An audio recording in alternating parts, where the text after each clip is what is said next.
You join me again on another AMG endeavor, and today we have the W204 facelift C63. Summer is back in Namibia, so sunglasses are vital. I don't have any, but that's fine. We are back at AutoCare Center.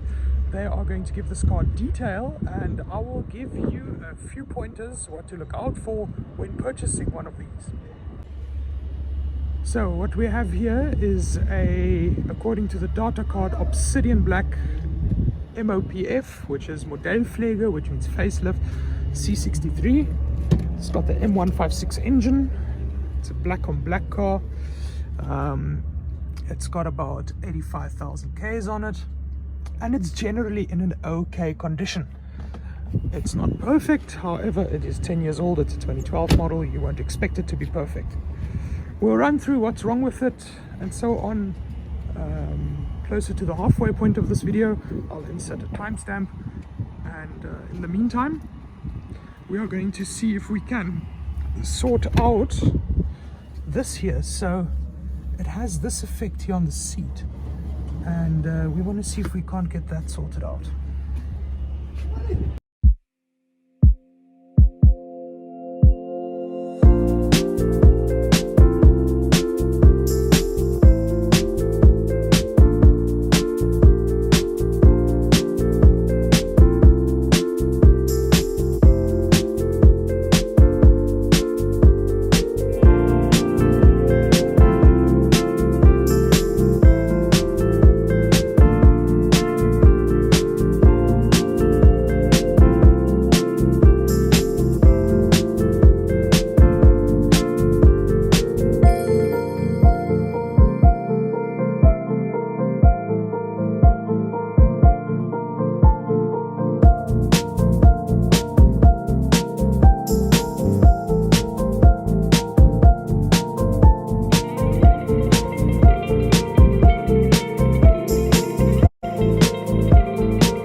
So they have deep cleaned the car on the outside. Now we have to tackle the inside, where yeah, the door panels aren't horrible, but the seats I want to try and get in a bit better shape, as well as this that has become glossy, and the steering wheel that has become glossy. I really want to give a go at that with a steamer, because that usually gets it sorted out. So AutoCare Center has been so nice. They are doing a wax on the car, just a normal hand wax, to just give it that extra bit of pop. So yeah, I'll give you another update once I'm done with the steamer, to see how that works. So here we are, the finished result. They got the paint looking nice and shiny. They didn't polish it or anything, so it's got some swirl marks from previous paint work, but she's looking perfectly clean. Now, the interior, I tried my best. The seats have gotten their matte finish back. However, yeah, this is, if you buy a car in Africa, this is the type of damage you have to deal with. My Japanese imported C55 doesn't have those type of issues. The interior is perfect, so I assume it's, I don't know, us people here in these countries having acidic sweat and so on. That's probably what's going on. But yeah, once again, thank you AutoCare Center, and this man who refuses to be on camera. Smile. So yeah, have your cars washed, give them a ring for quotation. They'll be happy to help you. Okay, so we've completed the wash. We're back at my house with the 63. Now, this is not my car. I did not buy it. And I also don't want to, and here's why. So these 156 motors are great, don't get me wrong, but they have their issues. So this is a facelift C63, and as you can see, it's got plastic tappet covers. So if you buy a C63, I would recommend you buying one with the black tappet covers, which would mean 2010 and up. However, just make sure, because there was a model year change in terms of engines in 2010. These motors tend to have timing chain issues, timing chain guides, intake manifold gaskets, mass airflow sensors. They tend to misfire due to water inside the coil area right there. Yeah, those are the major of the issues that these motors have. The pre-facelift engines will blow head gaskets and rod knock and all that type of jazz, but these are actually quite reliable. So the 156 motor in here has over 300 kilowatts, 620 newtons if I remember correctly. Now the biggest advantage this has over my 55, besides for quad cam engine, is bigger brakes. The brakes on this car are phenomenal, to say the least. You've even got 4 piston calipers at the back, which is what my 55 has in the front. Also the interior is way more modern. So you can see this one has 85,000 Ks.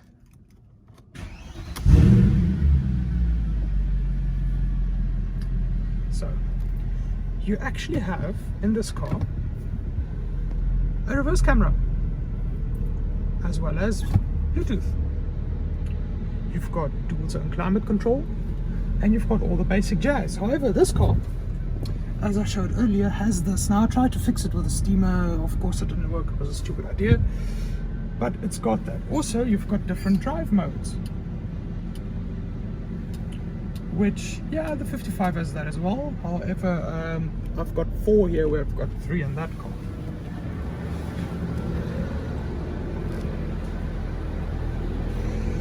So at the back you've of course got the AMG quad exhaust tips, which are way bigger than that of the 55.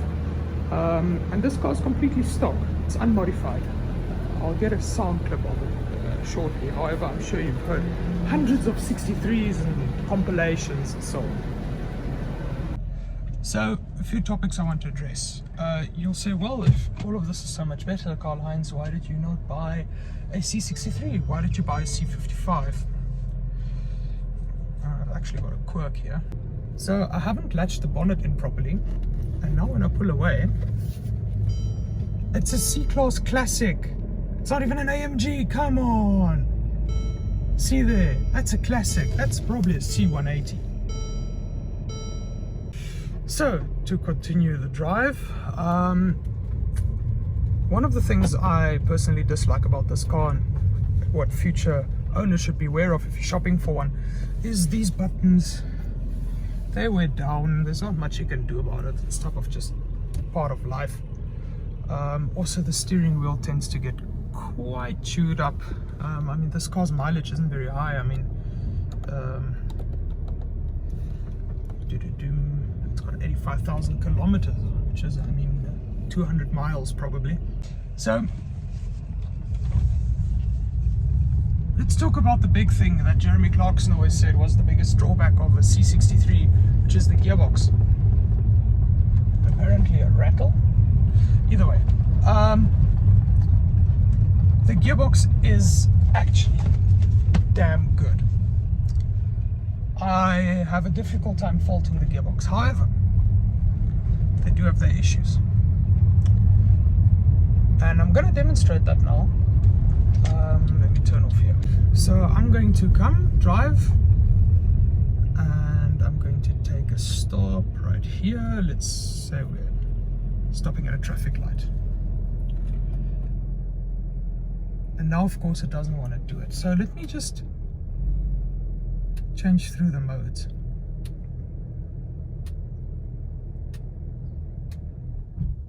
There, it just died. Yes, the torque converter is blown. So this car is actually just at the dealer to have the gearbox serviced, did some software updates, reset adaptations, all those things. However, it has a shudder when pulling away in second gear, which means comfort mode.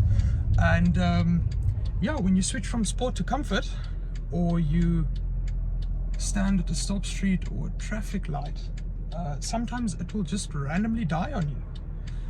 Granted, it's a lot better now. However, it's still not perfect. the door converter on this car will just have to be replaced. It's one of those things. So if I was a YouTube success story, would I buy a 204 63 AMG? Yes. It's a boatload of fun.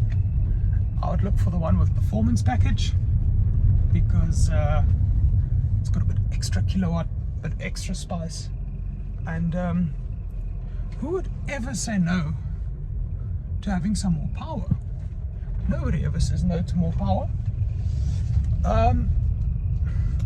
If you plan on buying a C63, please have it inspected beforehand at your Mercedes dealer.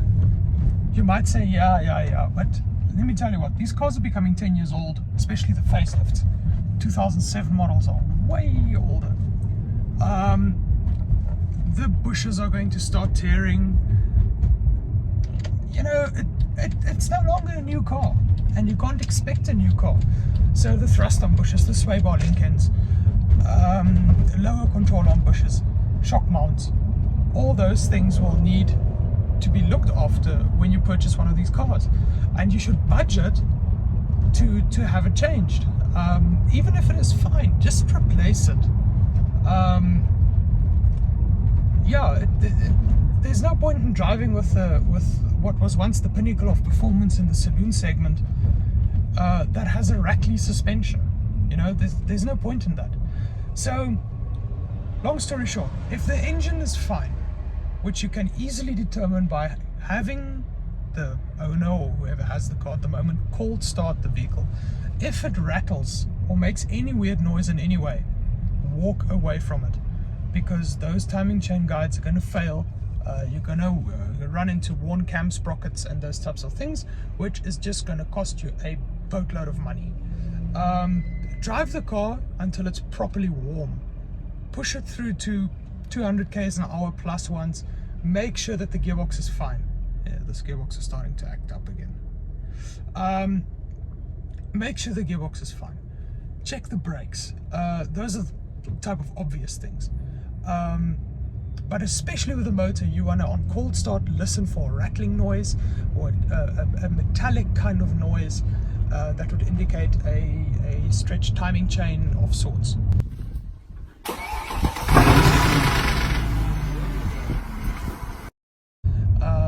You also want to check for blue smoke coming out of the exhaust upon cold start, and even upon long deceleration and then accelerating.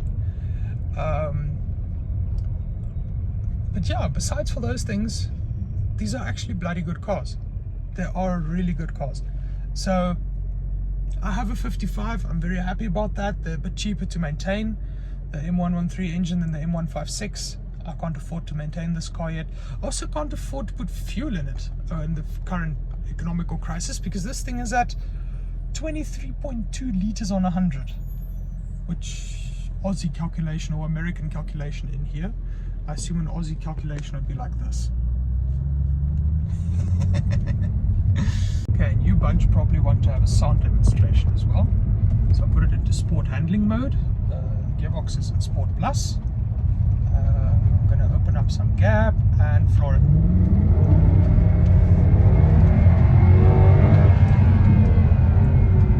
It's one hell of a lot faster than my C55. If I had to estimate, about 15 to 20% faster, which is to be expected. You've got twice as many camshafts, you've got an extra valve per cylinder, you've got 700 cc's more displacement, which is a whole quad bike, and that makes a difference. Let's